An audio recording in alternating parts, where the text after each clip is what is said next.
You are listening to the Fly the W670 podcast, season 2, episode 81, assessing the Cubs infield. Don't forget to listen, download, review, and most importantly, subscribe to our podcast and follow us on the socials. Of course, we're Fly the W on Twitter, Instagram, and of course on Facebook.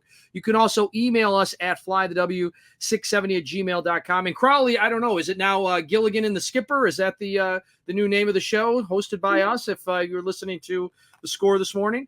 Oh, we'll talk about that. Don't worry, we'll talk about that. But right now, we got World Series baseball is right around the corner, and around the corner. Dustin, when we look at these teams that are in the World Series, you just realize, okay, the Cubs got their work, and Jed Hoyer have their work cut out for them, and so I think we have a pretty good idea of what the Cubs need to do and where they can improve, and other areas where it's something they don't have to worry about, which I think. Again, I think they've made steps since last season, but still not where they need to be just yet. No, they're making steps in the right direction. When we're talking about, very interesting you bring this up, Crawly, and something I wanted to get to in the podcast. So you talked about Jed having and Carter having somewhere they need to get to, right?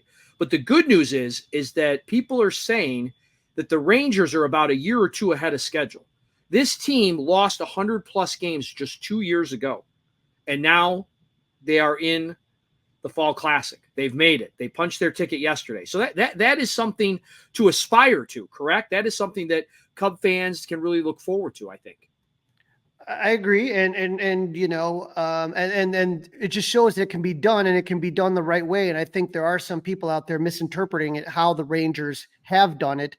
But yeah, it can be done. And hopefully, like I said, we're going to get there hopefully sooner rather than later. Yep. I mean, again, I think the Cubs this year were a little bit ahead of schedule. So if you're a little bit more ahead of schedule next year, who knows? Again, get in the tournament, everything can happen, especially the way this year's played out. Right. And then, what we're doing here is we're taking a look at the areas where the Cubs are strong, and then also the areas of need. And the first thing we thought we would look at is the infield. Mm-hmm. And when we're looking at the infield, we're using WAR, which is a stat, wins above replacement. It measures a player's value in all facets of the game. So it tells you how much more wins a player is worth than a replacement level player, a minor leaguer, maybe a free agent, whatever. But what I like about WAR, Dustin, is that it looks at batting, base running, fielding, a little bit of everything. So, we thought we would bring this to everyone's attention and just kind of say, okay, well, in this area, we're in pretty good shape. In this area, definitely need improving. And obviously, we got to start off first with first base. The curse of Anthony Rizzo strikes again. Just seems like the Cubs cannot figure out first base since Rizzo left. Dustin, this year, 7 different players had starts at first base. Cody Bellinger had the most at 44 games. Trey Mancini, 40. Matt Mervis, 26. Heimer Candelario, 16. Eric Hosmer, 15. Patrick Wisdom, 11. And Jared Young, 10. Those are all games that they started. So when we look at it, the Cubs ranked 24th out of 30 teams at the first base position when looking at WAR. They have 0.4 WAR, so slightly above average. And, it's just frustrating, Dustin, because it's only slightly better than 2022 when they were 0.1 WAR. That was that combination of Alfonso Rivas, Frank Schwindel, PJ Higgins, Patrick Wisdom, and David Bodie. Wow. You think it would be a lot better than that based on who was doing the work, right? I mean, that is an ugly group of characters. I mean, no disrespect to those guys, but that's a motley crew if I've ever heard of one at first base. Right. Ideally, on paper, it looked like, the Cubs had kind of covered that area. But, when you take a look at what Bellinger did, when you look at what not Bellinger, he's the only one that did any good, but Mancini, Mervis, Hosmer, Wisdom, Young, and Candelario did, you kind of understand why it's better, not that much better. I wonder what a full year of like Candelario might look over there. Right. Trey Mancini was the big free agent signing for the Cubs, and he didn't have the bounce back year that we thought he hoped for. He slashed 234, 299, 336 with only 4 home runs, Dustin, and was awful in the field. We remember that big error against the Cardinals in the second game of the London series. He was cut by the Cubs on August 1st. Another first base free agent the Cubs signed was Eric Hosmer. Good clubhouse guy, could give Mancini a day off, have Hosmer play first, Mancini DH. That it didn't work out. He slashed 234, 280, 330, and his defense looked awful. He was cut, Dustin, on May 19th. So the Cubs will be paying Mancini $10 million in 2024 and Hosmer $3 million in 2024. Part nice of the retirement. reason That's a nice retirement for both those guys. No, you can't complain about that, right? And part of the idea behind, especially Hosmer, because he wasn't that expensive. I know $3 million is a lot, but to a ball player, a veteran, it's not that much. Was to help Matt Mervis adjust to life in the big leagues. Mervis hit 36 home runs in minor league ball in 2022, and the Cubs were hoping that would translate to the bigs. Mervis was called up on May 5th. He would slash 167, 242, 289 with 3 home runs. Mervis was sent back to Iowa on June 15th. He was never called back up. So Dustin, Mancini ended up being a better option than Matt Mervis. Right. And the problem that you have here is that, it wasn't until Cody Bellinger got injured in Houston that things start to change, right? He hurts his knee on May 19th and he's on the IL till June 15th. And the decision was made, rather than have him run around in the center field, have him play first base. And that kind of solidified that for a little while. And that's why he played 44 games. But Dustin, when you combine, like I said, the amount of starts that Mancini had, which were awful, Mervis awful, Hosmer awful, Wisdom awful, Jared Young awful. And then when you throw in Heimer Candelario, who played 16 games but was injured for the majority of them. It's like barely playing. It's like barely playing, right? Right. You had 44 good games out of Cody Bellinger, but your other 120 were garbage, really. Right. Yep. That's been it's been a long struggle. That makes me think. And sometimes when we put these lists together and we take a look at the numbers, and somebody that I've been ragging on since he left town is Chris Bryant. If the Cubs had paid Chris Bryant even close to what the Rockies had paid Chris Bryant, would you do? I'm shocked he plays first base for the Rockies. I really am. Right. I mean, I never thought of Chris Bryant as a first baseman. Never. Because we have that image of him. Mind. We have that image of him, with the final out, at third base. Third, left, or right. I mean, third, left, or right. Right. I would not think of him as a first baseman at all. Right. It was shocking. It definitely is a position of need. And when we look at free agents, that's definitely one we're going to have to look at. What we're not going to have to look at is second base. No. When the Cubs signed Dansby Swanson, they upgraded 2 positions defensively. Yes, they did. Dansby and Nico made a great double team combination. They'll be there for years to come. It'll be fun to watch. Nico Horner played 134 games at second. Christopher Morel, 16. Nick Madrigal, 7. Miles Mastrobuoni, 5 games started. And Patrick Wisdom with 2 innings at second base, which I had to look at that. I had to look at those numbers again really quick. I'm like, boy, I missed Crawly. I'll admit, I saw a lot of Cubs this year, like a lot, not as much as you, but a lot. I don't remember the 0.2 innings of Patrick Wisdom. That was during the last weekend of the season. Oh, well, that's probably why I was fully engaged in football at that point. Mm-hmm. Well, it was the Saturday game when they were basically eliminated. So that's why. The Cubs were why. Yeah, you look here differently. The Cubs ranked 6 out of 30 teams at the second base position. When you're looking at WAR, they had 4.6. You can't ask for much better, but David Ross is going to have to learn when to give him some days off. Nico played 48 games in 2020, 44 games in 2021, 135 games in 2022. And then this year he played a career high in 150 games in 2023. Those are some pretty big jumps pretty quickly.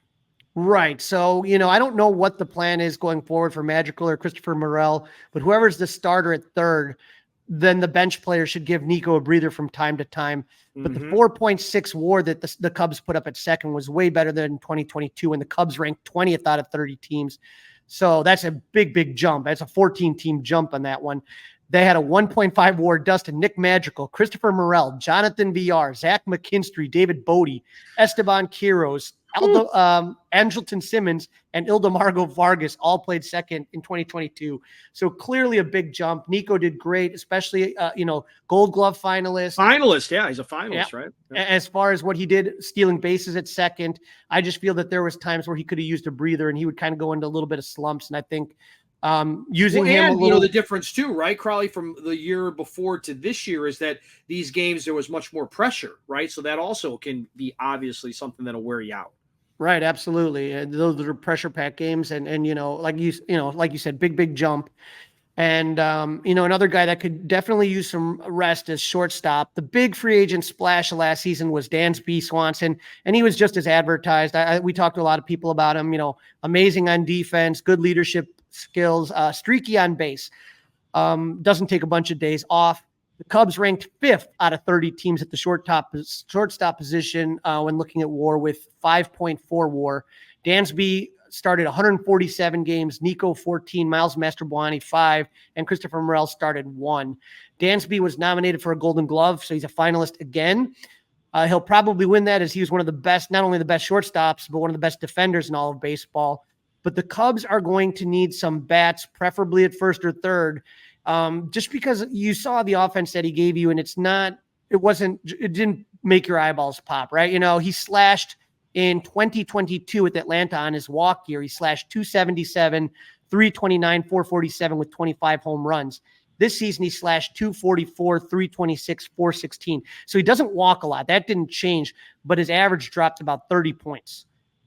And so you could have definitely used some more offense from Dansby, but that's not really his thing. He's one of those guys that if he's not the premier offensive player, if he's a guy that's batting, again, 5th or 6th, you're going to be in way better shape. And so my issue isn't, it's more of the clutch part of it that bothers me. That's what I would be looking for a little bit more from Dansby, is in big situations to be a bit more clutch. I was looking at the numbers earlier. Yeah, no, that's again, he and Bellinger both down the stretch, the combination of those two, not very good in a clutch stat. I don't have the stat right in front of me, but I remember us talking about that the two of them combined in clutch situations down the stretch, not very good. Right. And again, down the stretch, I mean, you couldn't have Cody Bellinger carrying you all 6 months. He carried this team for a long time. As far as at the end, there was a lot of guys that were struggling, but Dansby was struggling. There was a lot of times where he just couldn't get the big hit. So I would say definitely give him some more rest. Again, more day games. Guys played a ton of games, ton of postseason baseball. Games, yep. Mm-hmm. I think that Morel could have been used more to kind of play a lot more second, short, and third. All right. Speaking of third, though, Dustin, for most of my life, third base has been a bugaboo position for the Cubs since Ron Santo left. It wasn't until they got Aramis Ramirez that you really had someone solidify that position. And we thought we had it solved with Chris Bryant, but no. There was a lot of starts before the season. If you remember, incumbent Patrick Wisdom was going to start a lot of games. Edwin Rios, those two were going to platoon, right? But that's not how it worked out. Cubs ranked 20th out of 30th at the third base position when you looked at WAR, 1.1. Nick Madrigal, 61 games. Patrick Wisdom, 54. Miles Mastrobuoni, 24. Jeimer Candelario, 19. Christopher Morel, 4. And Edwin Rios, only 8 innings. So Wisdom started out hot. I love these guys that played an eighth of an inning. Wisdom started out hot. He hit 10 home runs in April, but then only 4 in May, 0 in June, 4 in July, 3 in August, 2 in September. So he just couldn't, and when he hits home runs, when he hits 10 in a month, you'll take the strikeouts, but that's him hitting 8 to 10 home runs a month. You know what I mean? Yeah. Or even 7 to 8 would be doable, but you can't go 4, 0, 3 and expect to strike out that much.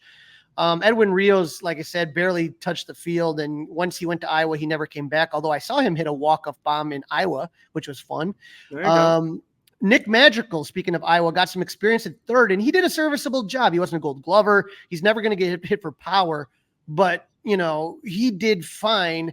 But fine is not good enough. Like I said, when you had Dansby with his struggles, Ian Happ had some struggles, and you needed some power from some of these first from the corner spots there. And you thought you solved the problem when you got Jeimer Candelario for DJ Herz and Kevin Made at the trade deadline. But, he started out really good, but then he had a back injury and he went on the IL. So we never got to see a chance what he could do. You're asking about first, third is another question about that. Before we get to catcher, Crawly, I got a question. Yeah. Of the two corner spots, because obviously up the middle is set for at least probably 5 years. On the corners, which one do you think is more important, and which one do you think they can fix faster? I think you could always fix first base faster. I think third base is always trickier. You want to get a good fielder and a guy that has some power. Again, I brought up Aramis Ramirez. You saw what Christopher Bryant did, Chris Bryant. I mean, those guys did amazing to get the power and that. I think a lot of times in first base, I don't want to say it's not as demanding as a position. We've had a lot of great first basemen in our lifetimes, but sometimes you can find guys, and what you really just need is a guy that can really, just catch the ball and hit the ball. You know what I mean? Mm-hmm.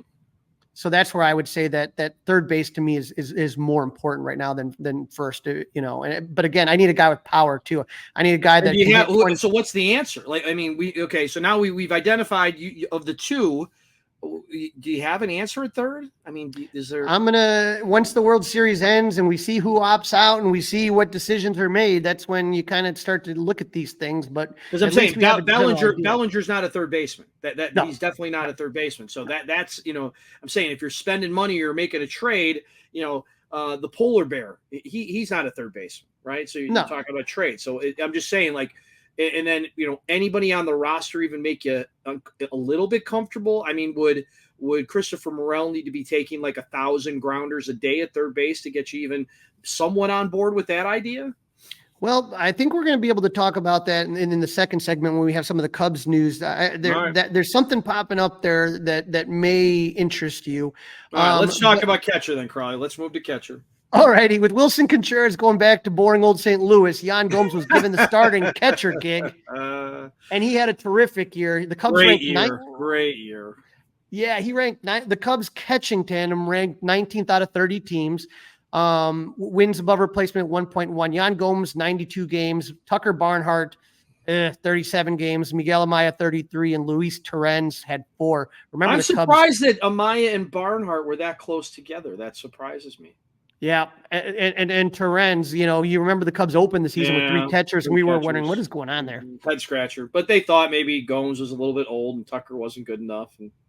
Right, and Gomes was fantastic as always behind the plate, but it was a hitter that impressed a lot of people. He slashed 267, 315, 408 with 10 home runs and 63 RBIs. And clutch, and clutch too, Crawly. That's the thing about Gomes. He was hitting in the clutch very often.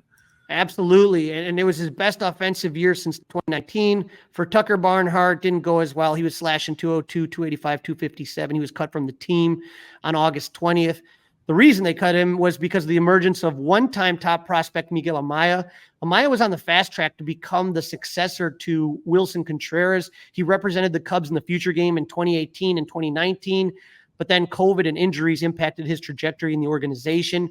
You had the canceled 2020 season. Then he had Tommy John surgery. Then when he came from back, he had an injury on his left foot. So he didn't play much in 3 years, but he did well against the Smokies. He was great behind the plate. He just needs to work on his hitting because you can't expect Gomes to replicate that season. You need Amaya to kind of start being able to hit big league pitching. So we'll see what happens there.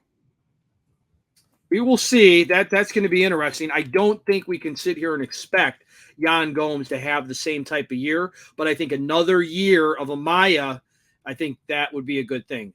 Almost maybe a 50-50 split, Crawly. Right. You're looking to start transitioning and see what happens. So I could live with that. I could live with a 50-50 split of Amaya and Yan Gomes. I don't think they need to do a whole lot of tinkering back there.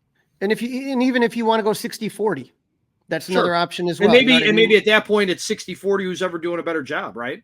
Exactly. Yeah. Play the hot hand.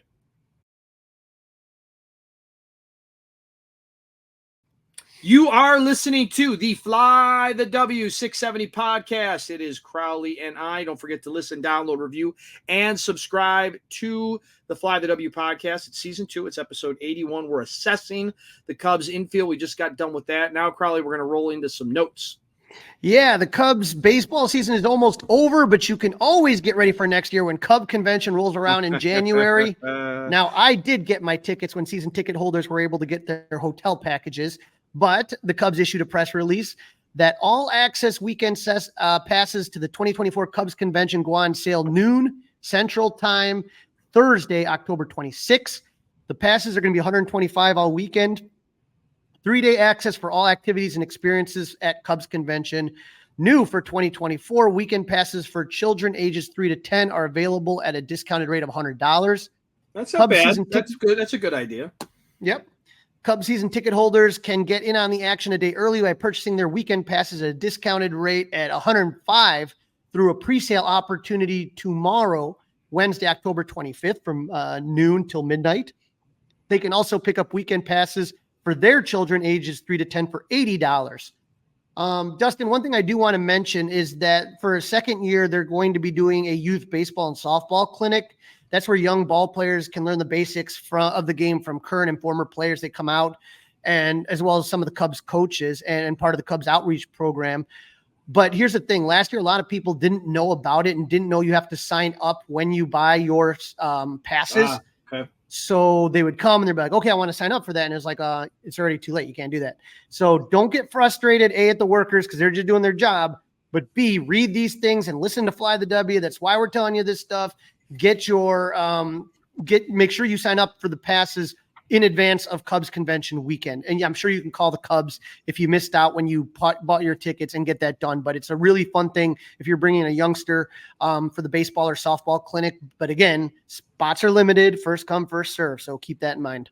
Yeah, it's always a good time. You and I had a good time spending a couple hours together down at the convention last year, and watching you do your magic down there is something to behold, Crawly. That indeed. We've got 670 The Score and marquee baseball insider Bruce Levine with some breaking news. Yeah, if you always listen to Inside the Clubhouse, Bruce had Saturdays 9 to 11. Okay. Yeah, Saturdays 9 to 11. Then the Cubs he reported the Cubs are looking to sign Kyle Hendricks to an extension, right? So we talked about this before, Dustin, that the Cubs have a $16 million team option for Hendricks in 24. But the idea now is, what if you would sign him to a 2-year deal, right? And what you could do is, instead of him making $16 million, let's say you went 11 and 11 for the next 2 years, right? That would be $22 million, which is obviously more than $16 million. But then that would be a lower AAV against the luxury tax. The amount you're spending per year would be lower. So he'd make less next year, but then he would make another $11 million the following year. So I could see that. They clearly want him back. They clearly want him back, and I'm sure that he's happy to do something that's club friendly to make the Cubs better in the near future.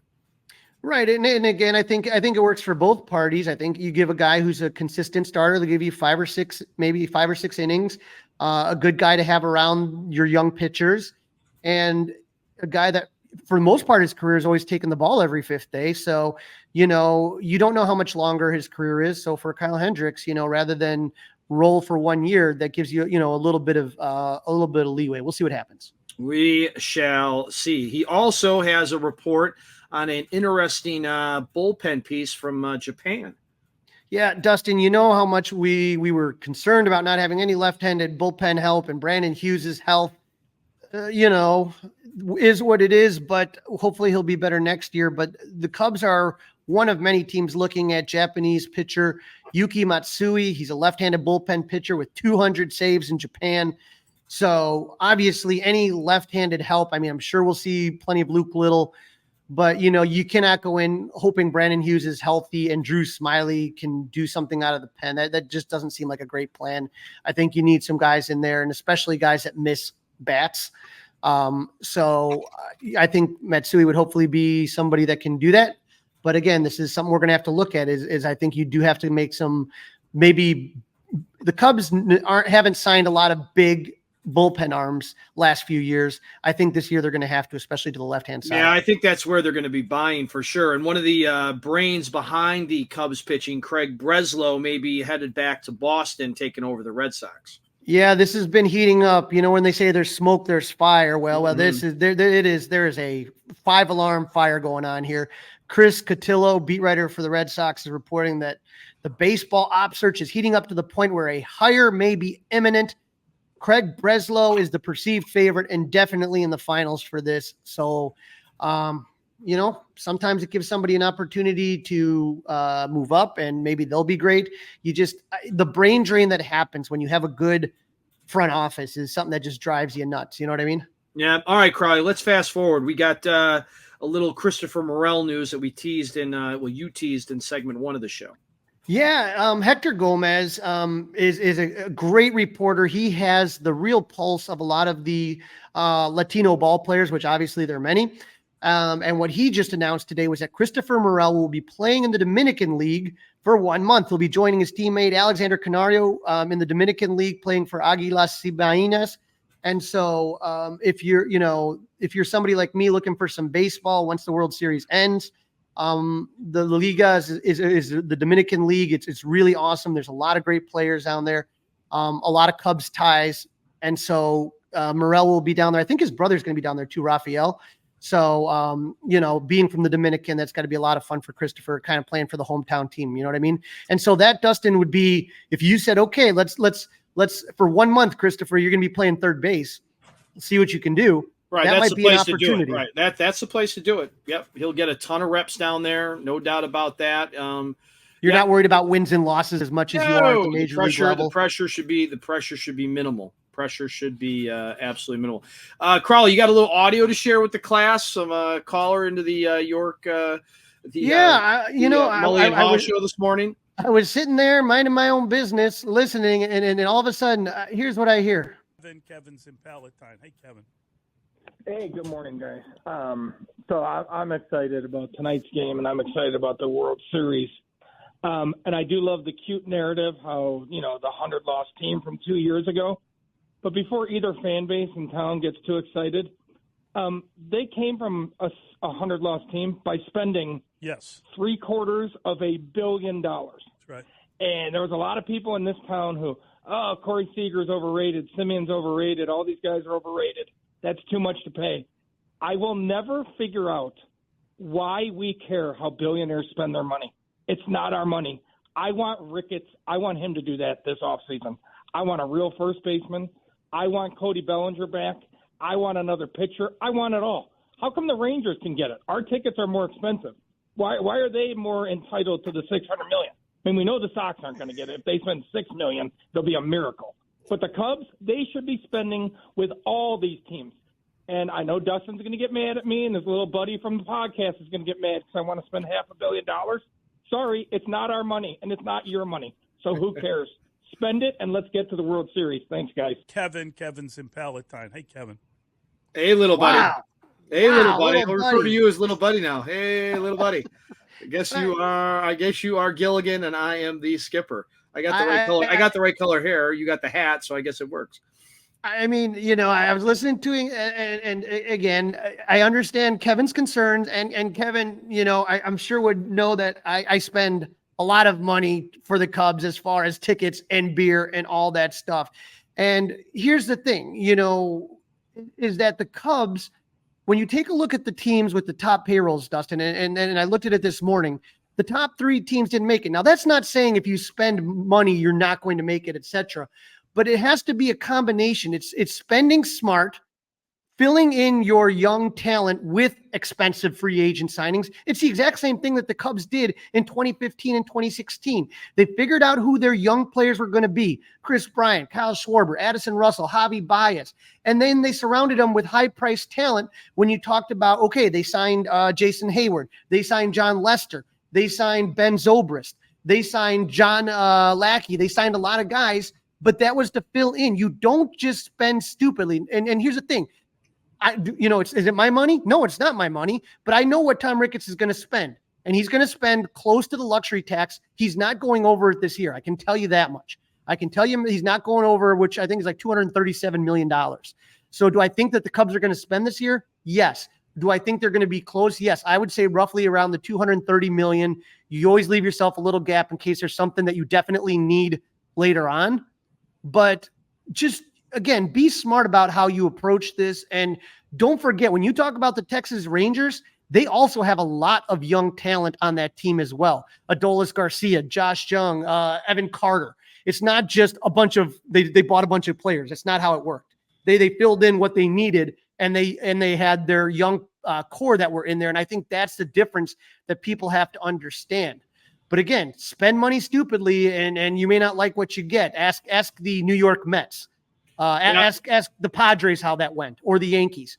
Yeah, now there's you can't other teams always that buy make it. Yeah, you can't always buy it. I totally agree with you, Crawly. But we keep giving them a little bit of rope, and each year they've earned the rope we're going to give them. And listen, if they don't, let's see what they do. And if they don't do it, Crawly, you and I, along with Kevin and Palatine, will be yelling and screaming from the rooftops. No doubt about that. This is the Fly the W670 podcast. It's season number 2. It's episode 81. We've assessed the Cubs infield. Don't forget to listen, download, review, and subscribe to the Fly the W podcast. Crawly and I are recording this on Tuesday night ahead of Game 7 of the NLCS. So we're going to wrap the NLCS up for you guys on the next episode, which we will record on Thursday. But the ALCS, Crawly, also went to a Game 7, and the Rangers have punched their ticket, and they're going to wait for the winner of the NLCS. And Game 1 of the World Series, Crawly, is on Friday night. Oh, man. We thought this was just going to be a blowout, that these were going to be a couple of sweeps. And it looked that way as the Rangers and the Phillies took the first 2. But boy, oh boy, was it one heck of a series. 7 games.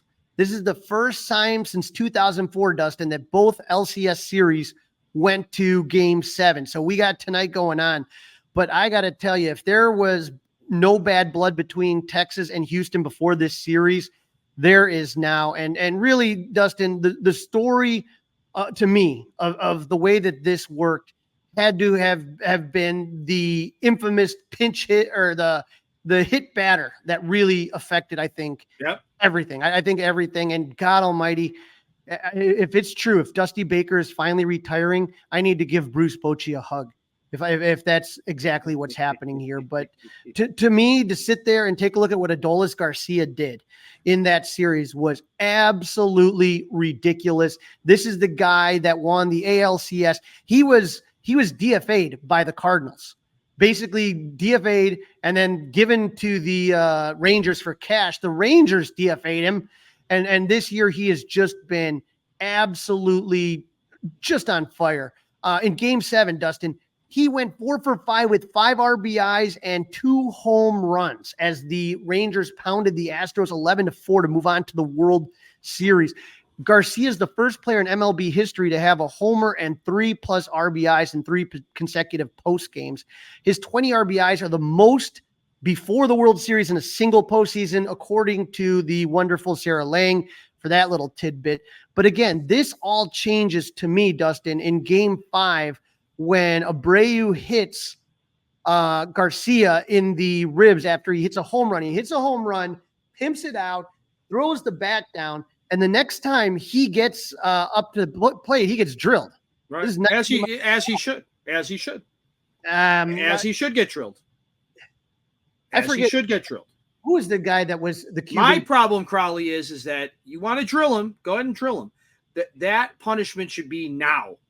Okay? Punishment should be now. It shouldn't be later. So if you want to pay it, if you want to do it, and I don't mind you doing it, but his suspension should have been right now and not in the beginning of next baseball season. That I think is hot garbage. Do you remember when Yasiel Puig said, look, if that's the case, if you can allow that guy to hit you with a ball, then he should be able to hit the pitcher with a bat if he gets hit. If that's what you want to do, then that's fine. To me, you can't. I think it all depends on where you hit them too, though, Crawly. You want to throw a 90-mile-per-hour projectile at somebody, I don't care where you hit them. You may accidentally hit them somewhere you didn't intend to. You can end a career. And that's not something you do. And to me, that's garbage. And for Dusty to pretend like, oh, we weren't going to do that, bull. Well, that's the problem. That's Don't also lie the to problem, me. Right? Well, hopefully Crawly, Dusty Baker. There's reports that Dusty Baker is going to retire at the end of the year. And again, hug for Bruce Bochy for it. But to me, that was wrong. And to see Garcia get his revenge to me was chef's kiss. And to see the Houston Astros, they have one of the most whiny fan bases in all of social media, crying about this, oh, we're treated so bad. No, that was bull that he got to pitch in Game 6. Oh, we're going to do it next season. No, if you're going to hit the guy, then you're out. Make the call on what you want to do. But to say that wasn't intentional is garbage. And again, don't say it's not intentional. Listen, I'm with you 100% there. Don't lie to me. Don't lie to me. I'm not stupid. You're insulting my intelligence. Dustin, you watch a lot of baseball. You wanted to do that, okay, but you got to pay the price. Again, my real issue, Crawly, is the fact that suspension should have happened immediately, not next year. Here's what I'll tell you real quick about this is that MLB said, let the kids play, right? You watch a lot of TV, Dustin, a lot of sports. When you're watching the advertisements for baseball, what do you see? Do you see the guy run around the bases really quick after hitting a home run, or do you see a guy flip the bat slam the bat? Listen, you're right. You can't you're right. market that. They promote the heck out of it. It's what you see on SportsCenter all the time, right? That's what you see on SportsCenter nonstop. So Right, yeah, I get it. But again, there's levels to it, right? There's levels to the bat flip. There's bat flips and then there's bat flips. You know what I mean? Like I think how he acted. That's how you act when that wins the series. That's how you act when if you had won the pennant by doing that, not just by winning a game. I think there's different levels. That's all. And again, Crawly, here's the thing.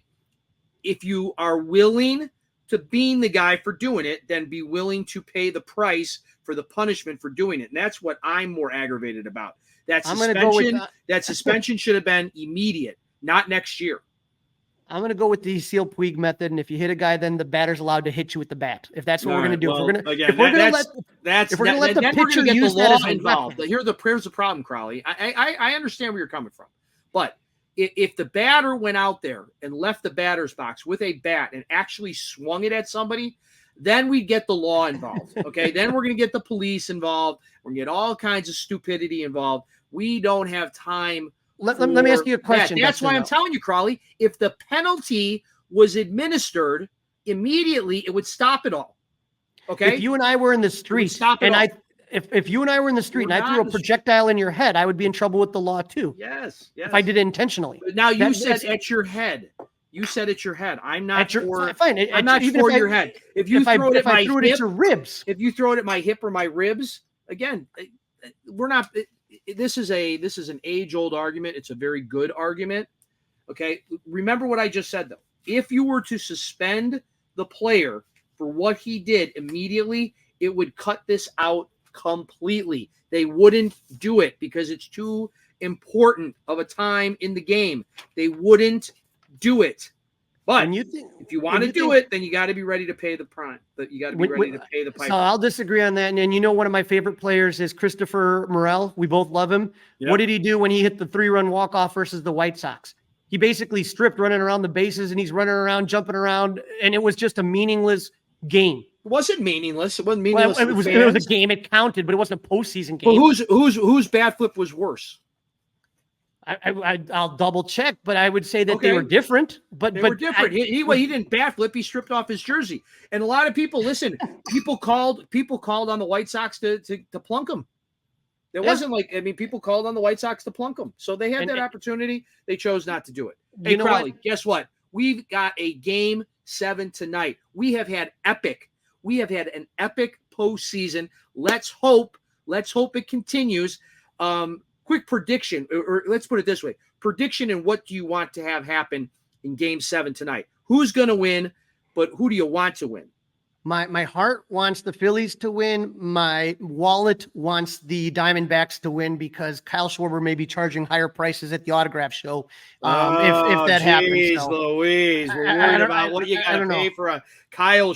Come on, Crawly. Now we're worried about what we're going to pay for a Kyle Schwarber autograph. Sell some of that memorabilia, and you'll be able to afford that Kyle Schwarber autograph. All right, Crawly, this one's in the books. That's a wrap. Don't forget to listen, download, review, and subscribe to the Fly the W podcast. Follow the socials, Facebook, Instagram. Of course, we can be emailed, flythew670@gmail.com. And you can watch us.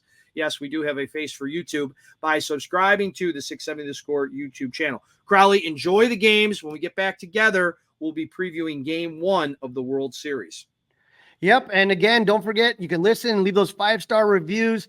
And especially Kevin from Palatine, feel free to jump on and talk some Cubs. We'd love to hear from you, buddy. Go Cubs! Hey guys, it's Crawly. Thanks for watching. If you enjoyed this video, please don't forget to give it a thumbs up and subscribe to our channel for more content like this. If you want to see more of our videos, be sure to check out our playlist and let us know what you think in the comments below. Also, don't forget to follow us on social media to stay up to date with our latest episodes. Links are in the description. Thanks again for watching, and we'll see you in the next video. Go Cubs!